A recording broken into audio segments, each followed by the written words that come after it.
कि मेरे नबी सा है ही कोई नहीं, तेरे बाबे ते शाही कोई नहीं। ऐसी मजहबी जमात जिसमें आप लोगों के ऊपर तौहीन मजहब के इल्जाम लगाएं और आप कहें कि आप जो है वो इश्क रसूल के ठेकेदार हैं, बाकी सब के सब पाकिस्तान में गुस्ताखे रसूल बैठे हुए हैं। हालांकि आपका हाल ये है कि आपके बुजुर्गों ने अपने नामों के कलमे पढ़ाए हुए हैं और आपके उलमा ने उन कलमों का दिफा किया हुआ है मुनाजरों के अंदर। गुस्ताखाना इबारतें लिखी हुई हैं आपके बुजुर्गों की किताबों में, आज तक प्रिंट हो रही हैं, और आप उनकी हराम की कमाइयां खा रहे हैं। जेल में सबसे ज्यादा तकलीफ दे क्या वाकया था जिसने आपको बहुत ज्यादा तकलीफ दी, और मुश्किल क्या था जेल में सबसे ज्यादा? देखिए, तकलीफ ये होती है जेल में कि आपके लिए टाइम गुजारना बहुत ज्यादा मुश्किल होता है। हम्म। यानी ऐसा बंदा जो कि एक्सट्रोवर्ट है वो अगर कैद तन्हाई में डाल दिया जाए हम्म। तो उसके लिए वक्त गुजारना मुश्किल होता है। ये सबसे ज्यादा तकलीफ दे चीज होती है जेल के अंदर। बिल्कुल। दूसरे नंबर के ऊपर तकलीफ दे चीज इस हवाले से है कि इंसान को अपने रिश्तेदारों के पॉइंट ऑफ व्यू से भी एक गम लाहक होता है कि वो लोग तकलीफ में हम्म हैं आपकी वजह से। ये चीज हम्म। होती है। बाकी तो जाहिर है अल्लाह ताला की तरफ से आजमाइशें आती हैं, इंसान को उसमें सब्र के साथ काम लेना चाहिए। इन्न मअल उसरि युसरा, हर मुश्किल के साथ आसानी है, हर मुश्किल के साथ आसानी है। बहरहाल हम्म। तकलीफ दे चीज ये है कि वहां पर यानी लोग जो बेगुनाह कैद हैं उनके हवाले से इंसान को ज्यादा जरा दुख होता है कि तौहीन मजहब के नाम के ऊपर इतने लोगों को कैद किया हुआ है और उनमें से हम्म। अक्सर बेगुनाह है। बिल्कुल। अच्छा सर, दूसरी जानिब आपको तो समझा जाता था कि एक तरफ टीएलपी का तमाम जो मामलात हैं, तो एक तरफ बहुत से लोग ये कहते हैं, कुछ तासुर कह लें बहुत से लोगों का, कि वो ये कहते हैं कि शायद जो मिर्जा इंजीनियर साहब है उन पर वो तो एक किस्म के, आपको तो ये कहा जाता था ना कि आप रियासत के लाडले हैं, तो एक तरफ रियासत के लाडले होने पर इतना सख्त एक्शन लिया, और फिर उसमें ये भी शामिल किया जाता है कि वो शायद इसलिए आपको जेल में डाला और ये तमाम चीजें की कि आप जब अंदर चले जाएंगे उससे बाद फिर टीएलपी पर एक्शन लेंगे, और टीएलपी के साथ जो हुआ वो तमाम चीजें हैं। एक तो टीएलपी के हवाले से, और दूसरा जो लोग ये कह रहे हैं उनको क्या क्या पैगाम देंगे आप? मैं उनको यही कहूंगा कि अल्लाह ताला ना करे कि आपके साथ कभी ऐसा मामला हो कि आप पे 295 सी लगे और पूरी जिंदगी के लिए हम्म। आप वनरेबल हो जाएं, आपको अदालतें छोड़ भी दें। यहाँ की जाहिल अवाम जिस शख्स के ऊपर हम्म। तौहीन मजहब का इल्जाम और सबसे बड़ा प्लेनेट अर्थ पे इल्जाम 295 सी यानी कि तौहीन रसालत हम्म। का लग जाए, तो उसको अदालत छोड़ भी दे तो वो बाकी जिंदगी तो बड़ी मुश्किल की गुजारता है। तो हम्म। अल्लाह ना करे कि उन्हें इस बुरे वक्त से गुजरना पड़े। रहा ये हम्म। मामला इनका कि जी मुझे इसलिए अंदर किया कि टीएलपी का रगड़ा निकालना था, तो भाई अंदर करने के लिए तो फिर नजरबंदी काफी थी ना, इतनी बड़ी दफा क्यों बिल्कुल। ठोक दी। उससे बढ़कर ये कि इस्लामिक नजर आती कौंसल जो कि गवर्नमेंट का इदारा है, एक आईनी इदारा है, वो तो फिर मेरे हक में फतवा देता ना कि 295 सी हम्म। गलत है, और उसके बाद मुझे निकाल लिया जाता। तो ऐसा तो नहीं हुआ, हमें रिलीफ तो अदालतों से मिला है, और वो भी इतना घिसट घिसट के। 2 दफा तो बेल रिजेक्ट हुई, एक दफा हाई कोर्ट से भी केस वापस हुआ। इतनी मुश्किल से हमने स्ट्रगल करके तो बेल हासिल की है, और मामला तो अभी भी सब जुडिसी है। बिल्कुल बिल्कुल। अच्छा सर, अब जो अभी एक और जो पिंडी में एक उलमा हैं उनको भी इसी केस में अभी अंदर किया गया है, उसको आप कैसे देखते हैं? तो अहले बैत का दिफा हाँ करने वाले हाँ हैं हाँ, वो खाम बिल्कुल, खाई, उस दिफा में, दिफा में एफआईआर में बिल्कुल। तो खाम खाई लिख दिया है।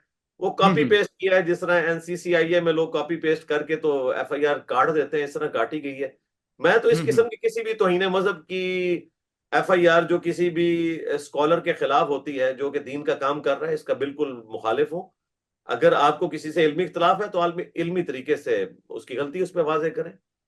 बिल्कुल। अच्छा सर, दूसरा जो ये बिल लाया गया है कि जिसमें मौलवियों को 25,000 रुपए दिए जाएंगे, आप कैसे देखते हैं? क्या ये ठीक है? दूसरी जानिब मौलाना फजलुर रहमान ये कहते हैं कि ये मौलवियों को मुंह बंद करने के लिए या इस तरह का वो समझते हैं कि इसलिए दिए जा रहे हैं। और बल्कि आज ही मरियम नवाज ने अशाया या एक तकरीब मुनक्किद की थी जिसमें तमाम उलमा उसके उनके सामने बैठकर उनकी बातें सुन रहे, तमाम चीजें। इसके हवाले से आपका क्या राय? नहीं, उलमा उनके सामने बैठ के उनकी चीजें सुन रहे थे, ये तो बड़ी हैरानकुन बात। बात है। मरीम नवाज के पास तो मौलवियों वाली डिग्री नहीं है, तो मौलवी सामने बैठ के मरीम नवाज की गुफ्तगू क्यों सुन रहे थे? उनको मशवरा देते कि पहले जाके किसी मौलवी की डिग्री लेके आए फिर मौलवियों से खिताब करें। बड़ी हैरानकुन लेकिन बात सुन रहे आपने थे मुझे वो। बताई है। अच्छा, वो लेकिन सुन पैसे रहे लेने थे। के लिए वहां पहुंचे होंगे। हाँ, पैसे लेने के लिए तो ये किसी की भी तकरीर सुन सकते हैं। तो बड़ी अच्छी बात है। मैं तो कहता हूँ 25,000 कम है, कम से कम 50,000 रुपये तनख्वाह मिलनी चाहिए। और उसके बाद फिर गवर्नमेंट का काम है कि वो तकरीर लिखी लिखाई इनको दे, जिस तरह सऊदीया में और मलेशिया में होता है। ताकि इधर उधर बैठ के जो कहानियां, बुजुर्गों के झूठे वाकयात और फिर वराना गुफ्तगू करते हैं, इसकी बजाय लोगों को कुरान और सुन्नत सिखाएं। तो बहुत अच्छी बात है। मैं तो कहता हूँ ये सारी मसाजिद जो है गवर्नमेंट के अंडर आ जानी चाहिए। बिल्कुल सर, ये जो टीएलपी के साथ हुआ है इसको आप कैसे देखते हैं? टीएलपी की जो मजहबी एक्टिविटीज थी, तौहीन मजहब का इल्जाम लगा के लोगों को वनरेबल करना, मैं तो शुरू से इसका मुखालिफ हूँ। उस वक्त हम्म। से मुखालिफ हूँ जब हमारी स्टैब्लिशमेंट ने इनको 2017 में गोद लिया हुआ था। मैं तो उस वक्त से हम्म। कह रहा था कि यार ये आप लोगों ने एक अजाब पाल लिया। अल्लाह का शुक्र हम्म। है कि इनको अब ख्याल है। रहा उनका जो पॉलिटिकल मामला है, तो उसके तो मैं बिल्कुल खिलाफ हूं कि किसी भी पॉलिटिकल जमात के ऊपर पाबंदी नहीं लगनी चाहिए। हाँ, अगर वो हम्म। अपनी मजहबी इस किस्म की एक्टिविटीज से तौबा कर ले जिसमें वो लोगों को वनरेबल करते हैं, लोगों पे तौहीन मजहब के इल्जाम लगाते हैं, उनकी जिंदगी मुश्किल बनाते हैं, इससे तौबा करके एक अच्छे बच्चे बन जाएं और एक अच्छी सियासी जमात बन जाए, जिस तरह बाकी हम्म। मजहबी जमातें हैं। देखें, जमात इस्लामी भी है, वो इस किस्म की कोई हम्म। हरकत नहीं करते। किसी जमाने में जमात इस्लामी भी इस किस्म की उटपटांग हरकतें करती थी, लेकिन अब काफी अरसे से वो दुरुस्त हो चुके हैं। JUIF है, वो भी तो मजहबी जमात है। इसी तरीके हम्म। से जमीयत उलमा पाकिस्तान है, वो भी मजहबी जमात है। तो इस किस्म की अगर मजहबी जमातें हों तो हमें कोई हर्ज नहीं है। लेकिन देखें, जेल जो है वो बहरहाल जेल है। ये कहना हम्म। कि कोई शख्स जो है वो जेल में महल की जिंदगी गुजार रहा है, ये बड़ी सख्त ज्यादती वाली बात है। अल्लाह ना करे कि किसी हम्म। को जेल की जिंदगी काटनी पड़े। आपको हम्म। अपने घर में भी अगर कैद कर दिया जाए और बाहर से बिल्कुल। ताला लगा के चाबी कोई और ले जाए, तो हम्म। आप अपने घर में भी वक्त नहीं गुजार सकते। तो ये कहना कि जेल के अंदर कोई बड़ी अच्छी जिंदगी इस हवाले से होती है, तो ये बड़ी सख्त ज्यादती वाली बात है। दूसरी तरफ ये कहना कि जी कोई शख्स जेल दिलेरी से काट रहा है, तो सबके सब लोग दिलेरी से ही काटते हैं। इस वक्त हम्म। ऑलमोस्ट कोई 8,500 के करीब लोग अडयाला में कैद हैं, सब दिलेरी से ही काट रहे हैं। जेल तोड़ के तो कोई बाहर निकल नहीं सकता। कोई सालों में एक वाकया रिपोर्ट होता है कि कोई दिलेरी नहीं दिखाता और वो खुदकुशी कर लेता है, बाकी सब के सब लोग दिलेरी से ही काटते हैं। इसके अलावा कोई ऑप्शन मौजूद नहीं है ना आपके पास, क्या करेंगे? सलाखें तोड़ के आप बाहर तो निकल नहीं सकते, तो हर शख्स ही दिलेरी से ही काटता है जी जेल। बिल्कुल। अच्छा सर, आपने एक इंटरव्यू में कहा कि जो इमरान खान है वो क्रिकेट की बातें करते थे, जो उनके शेफ थे या जो भी थे। दूसरी साइड पर एक और बात भी आपने कही कि वो फ्रस्ट्रेटेड थे या तकलीफ में थे। इस तरह के आपने दो अलग अलग बातें की। इस पर बहुत सारे लोग तनकीद कर रहे हैं, मतलब कि मुख्तलिफ वो लोग हैं, आपने भी ऑलरेडी ये चीजें देख ली होंगी। क्या कौन सी बात ठीक है, और इस बात को थोड़ा सा एक्सप्लेन कर दें कि किस तरह ये दोनों बातें ठीक है तो किस तरह ठीक है? मैं कोई तीसरी बात भी करूंगा वो भी ठीक ही होगी। सारी बातें अच्छा। मेरे वक्त ठीक होती हैं, इसमें तो कोई ऐसी बात नहीं है कि इंसान जो है वो एक बात को पकड़ के तो दूसरी के साथ उसको रिलेट करके तो अपनी मर्जी से रिजल्ट निकालना शुरू कर दे। पहली बात आप जरा क्लियर कर लें कि मुझे इससे कोई इंटरेस्ट नहीं है कि हम्म। कोई पॉलिटिकल लीडर जो है वो जेल के अंदर है और मैंने कोई उसकी बाहर आके रिपोर्टिंग करनी है। मुझे तो इससे कोई गर्ज ही नहीं हम्म। है, वरना तो मैं पूरा शेड्यूल बनाता और एक हम्म। एक चीज नोट करता कि आज क्या बात हुई, कल क्या बात हुई, परसों क्या बात हुई। मुझे तो कोई इससे इंटरेस्ट ही नहीं था। अगर मुझे हम्म। इसमें रत्ती बराबर भी कोई इंटरेस्ट होता ना, तो हम्म। मैं जब बाहर निकला था तो मैंने जो पहली वीडियो रिकॉर्ड करवाई, जो मिलियंस ऑफ पीपल तक वो पहुंची अपने क्लिप्स के हम्म। जरिए, हम्म। तो उसमें मैं इसका जिक्र करता। उसमें तो कहीं बिल्कुल। इशारत में भी इसका जिक्र मौजूद नहीं है। जो 21 दिसंबर 2025 की मेरी वीडियो है, उसके बाद 28 दिसंबर को आई, उसमें भी कोई जिक्र हम्म। मौजूद नहीं है। तो मुझे तो कोई इंटरेस्ट हम्म। ही नहीं था कि मैंने इसको टॉपिक बना के डिस्कस करना है। ये तो इरशाद बिल्कुल। भट्टी साहब ने सवाल पूछा था मुझसे, और मैंने उनको पॉडकास्ट से पहले भी अर्ज किया था कि प्लीज आपने खान साहब का मसला नहीं छेड़ना।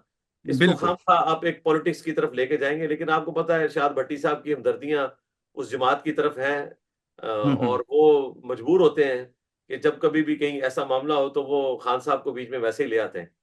तो मैं तो चूंकि एंकर का पाबंद था, तो उन्होंने बात की, जितनी बात थी मैंने कर दी। और इन कैमरा यानी रिकॉर्डिंग से अलावा तो मैंने उनको काफी सारी बातें बताई हुई थी। और हम्म। मैं जब जेल से वापस आया था, मैंने अपने टीम मेंबर्स को तमाम रिकॉर्डिंग से पहले, इवन मेरी संडे की जो 21 दिसंबर की रिकॉर्डिंग है, उससे भी हम्म। एक हफ्ता पहले मैंने सारी बातें बता दी हुई थी। उनमें से काफी सारी बातें तो अभी भी मैंने नहीं बताई हैं। लेकिन मेरा कोई हम्म। प्रोग्राम नहीं था कि मैं इसको टॉपिक बना के डिस्कस करूं और कोई पब्लिक तक इस तरह का मैसेज पहुंचाऊं। हाँ, एंकर जब कोई पूछ लेता है तो मैं उसको बता देता हूँ। तो ये चीज थी। बिल्कुल। तो मैंने उनको मना किया था कि प्लीज आपने इतनी लंबी डिस्कशन नहीं करनी, लेकिन फिर भी उन्होंने एक क्वेश्चन बीच में फेंक दिया। तो मैं जितनी बयान कर सकता था लिमिटेड टाइम के अंदर, मैंने उसको उस तरीके से बयान कर दिया और बाकी चीजें मैंने स्किप कर दी। लेकिन चूंकि मैं हम्म। अलग से उनको बता चुका हुआ था वो चीजें, तो उनकी तो ख्वाहिश थी कि मैं सारी चीजें डिस्कस करता, तो मैंने वेल लेफ्ट की। और अगली हम्म। दफा जब कोई इस तरह की चीज सामने आई क्वेश्चन, तो मैंने उस पर बयान कर दिया। आप भी अगर मुझसे कुछ पूछेंगे तो मैं बताऊंगा। बाकी जितने साफी लोग बयान कर रहे हैं ना डॉलर बनाने के लिए, सबके सब वो सुनी सुनाई बातें कर रहे हैं। मैंने जो देखा, ऑब्जर्व किया, मैं तो वो बयान कर। मैं सिर्फ आपसे ये पूछना चाहूंगा कि आपने कहा कि इमरान खान बड़ी तकलीफ में है या इस तरह, तो कौन सी बात से आपको लगा कि वो शायद तकलीफ में है? जेल की तकलीफ, इससे बड़ी कोई तकलीफ है? जब तक कोई शख्स अंदर ना जाए, जो हम्म। लोग जो है वो उस वक्त इस्टेब्लिशमेंट के सहूलतकार बन के बाहर के मुल्कों में भागे और आज अपने लीडर के नाम के ऊपर डॉलर बना रहे हैं, तो अकेला हम्म। तकलीफ तो वो जेल में काट रहे हैं ना। तो जो बिल्कुल लोग जेल के अंदर रहे ही नहीं है, वो कैसे उस तकलीफ का अंदाजा कर सकते हैं कि जो एक बंदे को तकलीफ काटनी पड़ती है? मुझे पता है, मैं एक एक्सट्रोवर्ट बंदा हूँ, मेरे लिए टाइम गुजारना कितना मुश्किल होता था। खान साहब भी एक बिल्कुल एक्सट्रोवर्ट बंदे हैं, उनके लिए भी टाइम गुजारना एक मुश्किल अमर है। इस एतबार से वो बिल्कुल तकलीफ में है, इसमें कोई शक नहीं है। बिल्कुल बिल्कुल। अच्छा सर, एक तरफ तो जिनकी आप बात कर रहे हैं कि डॉलरों की, वो डॉलर कमा रहे हैं बात करके ये वाली, वो तो सर ये भी कहते हैं कि इमरान खान को जज बुलाता है, वो तो एक्सरसाइज कर रहा होता है, वो कहता है मैं बाद में आऊंगा। तो एक जानिब तो इस तरह का वो तासुर देती है पार्टी के, वो पता नहीं कितने को चिल है अंदर, दूसरी जानिब आप आके ये बता रहे होते हैं कि वो तकलीफ में है। तो इसका मतलब यह है कि ये लोग चाहते हैं कि वो वहीं पे सुकून की जिंदगी गुजारे इन लोगों से दूर, फिर तो ये चाह रहे होंगे ना। अब दोनों बातें तो इनकी कंट्राडिक्टरी है। अब मुझे बताएं, हम्म। अगर ये समझ रहे हैं वो अंदर खुश हैं, तो फिर हम्म। इसका मतलब ये है कि ये उनको अंदर रखना चाहते हैं। ये तो उनसे पूछेंगे वो खुश हैं या नहीं है। तो क्या ऐसा पॉसिबल है कि एक प्रिजनर एक जेली जेल में हो और उसे जज बुलाए और वो कहे कि मैं एक्सरसाइज करके आता हूँ? क्या ये मुमकिन है? आप तो रह के हैं, ओ आपको आइडिया यार, होगा। अल्लाह के बंदे, इन लोगों की गप्पे सुने। वो एक आपके साफी हैं नाम नेहाद, जो ये क्लेम कर रहे हैं, मैं नाम नहीं लेता, बिल्कुल पर्सनल हम्म। बात हो जाएगी। वो कहते हैं जी मैं तो अंदर देख के आया हूँ सारी, मैंने मुझे पता है कि उनकी चक्की कहाँ पे है। अल्लाह के बंदो, तुम लोगों को वहां पे कोई जाने देता है? तुम लोग कोर्ट की रिपोर्टिंग करते हो और इतने बड़े बड़े दावे करते हो। मैं अभी अडयाला का एरियल व्यू तुम्हारे सामने रखता हूँ गूगल मैप पे, जरा मुझे बताओ कि कहाँ पे कौन सी चक्की के अंदर खान साहब रह रहे हैं, और किस चक्की का ताल्लुक जो है तौहीन मजहब के केसेस के साथ है, और किन चक्कियों का ताल्लुक जो है वो औरतों की चक्कियों के साथ है। पता ही नहीं है, अभी छोड़ते रहते हैं और वो छोड़ देते हैं। और फिर जो बाहर बैठे हुए यूट्यूबर्स हैं वो कहते हैं जी हमें अंदर से पता चला है। जो लोग अंदर से हो गया, अंदर से कोई नहीं हो गया है जब तक वो अंदर कैद ना हो जाए। तो इनमें से कोई रिपोर्टर कैद नहीं हुआ कि उसे पता हो। मैं कम से कम 10 दफा पैदल वो तमाम रास्ते तय करके मुलाकात के लिए आया हूं, कम से कम 10 दफा। तो मुझे सारे नक्शे का पता है कि कौन सी जगह किस जगह के ऊपर है। जो लोग बाहर से विजिटर जाते हैं वो तो बेचारे एक अलग से कमरे में मुलाकात करके तो साइड पे चले जाते हैं। उनको वहां पे तो नहीं लेके जाया जाता जहां पे कैदी कैद है। तो वो ऐਵੇਂ बैठ के बाहर अंदाजे लगाते रहते हैं, तखमीने लगाते रहते हैं। वो जो अक्सर आप सुनते रहते हैं कि जी 35 अप्रैल को या 39 मई को या 46 जून को जो है खान साहब बाहर आ जाएंगे, ये उसी किस्म की जो है इनकी गप्पे हैं। 35 तो तारीख होती कोई नहीं है ना, 46 होती है ना 39 होती है। ठीक है, बिल्कुल मैं समझ गया था आपकी बात को। अच्छा सर, दूसरा, जिस तरह हमारा एक जो माशरा है पाकिस्तान का ओवरऑल, इसको देखें तो इसमें जब भी किसी इदारे या किसी के साथ बंदा रहे काम करे तो फिर उसको पेटी भाई बोलते हैं। अब इमरान खान के आप पेटी भाई रह चुके हैं, चाहे जितने मर्जी दिन के लिए रहे हो, क्या उनके लिए थोड़ी सी नरमी पैदा हुई है आपके दिल में? नहीं, मेरे दिल में तो हर बंदे के लिए नरमी है। जो भी शख्स तकलीफ में जिंदगी गुजार रहा है उसके लिए नरमी है। मेरे दिल में कोई सख्ती नहीं है। रहा हमारा सख्ती वाला मामला किसी के साथ इख्तलाफ, कोई मजहबी तौर पे या पॉलिटिकली कोई इख्तलाफ, उसका ये मतलब नहीं है कि वो दिल में सख्ती। मेरे दिल में कोई सख्ती नहीं किसी के लिए मेरे भाई, ना किसी के लिए कोई एक्स्ट्राऑर्डिनरी नरमी मौजूद है। बिल्कुल बिल्कुल।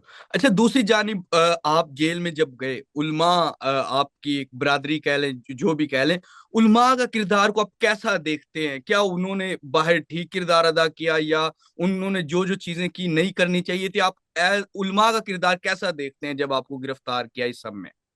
देखें, जो उलमा हक के लिए खड़े हुए और उन्होंने इस चीज को पेश नजर रखा कि कल को उन पे भी इस तरह का बुरा वक्त आ सकता है कि तौहीन मजहब के कवानीन उनके खिलाफ इस्तेमाल किए हम्म। जाएंगे, उन्होंने हक का साथ दिया। उनके हम्म। उस अमल को हम इज्जत की निगाह से देखते हैं। और मैंने तमाम से अलग अलग भी गुफ्तगू की फोन के ऊपर निकलने के बिल्कुल बाद। और बिल्कुल मैं पूरी जिंदगी एहसानमंद रहूंगा इस हवाले से, उनके लिए दुआ कर रहूंगा। अंदर भी मुझे जब पता चलता था, जो लोग हक के लिए आवाज बुलंद कर रहे थे, खा वो उलमा में से हों, सहाफियों में से हों, या सोशल मीडिया पे जो इन्फ्लुएंस रखने वाले लोग हैं उनमें से हों, सबके लिए मैं दुआएं करता था। आज भी करता हूँ, इंशाल्लाह मरते दम तक करूंगा। रहे वो उलमा जो नजर आती कौंसिल में बैठे हुए हैं, या ऐसे हम्म। उलमा जिन्होंने अपनी दुश्मनी निकालने की कोशिश की और इस तरीके से मेरे ऊपर 295C के गलत मुकदमे की तौसीक कर दी, तो ऐसे लोग क़यामत वाले दिन अल्लाह ताला को खुद जवाबदेह होंगे जी।